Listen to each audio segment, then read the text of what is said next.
ಬಿಸಿ ಬಿಸಿಯಾದ chicken soup ready. Thank you. Chicken soup ಎಲ್ಲರ favourite.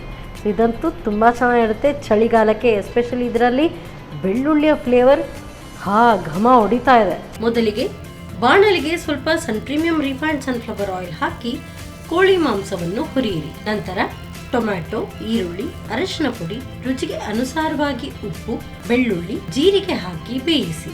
ಆ ನಂತರ ಸ್ವಲ್ಪ ನೀರು ಹಾಕಿ ಬೇಯಿಸಿಕೊಳ್ಳಿ. ಕೋಳಿ ಮಾಂಸ ಬೆಂದ ನಂತರ ನೀರಿನಿಂದ ಬೇರ್ಪಡಿಸಿ ಬೇಯಿಸಿದ ಈರುಳ್ಳಿ, ಟೊಮ್ಯಾಟೊ ಹಾಗೂ ಬೆಳ್ಳುಳ್ಳಿಯನ್ನು ನುಣ್ಣಗೆ ರುಬ್ಬಿಕೊಳ್ಳಿ. ರುಬ್ಬಿದ ಮಿಶ್ರಣವನ್ನ ಬೇಯಿಸಿದ ನೀರಿಗೆ ಸೇರಿಸಿ ಮತ್ತಷ್ಟು ನೀರು ಸೇರಿಸಿ ಕುದಿಸಿ. ಕುದಿ ಬಂದ ನಂತರ ಕೋಳಿ ಮಾಂಸವನ್ನ ಸೇರಿಸಿ 1-2 ನಿಮಿಷ ಬೇಯಿಸಿಕೊಳ್ಳಿ. ಈಗ ಚಳಿಗಾಲದಲ್ಲಿ ಬಿಸಿ ಬಿಸಿಯಾಗಿ ಸವಿಯಲು ಚಿಕನ್ ಸೂಪ್ ರೆಡಿ.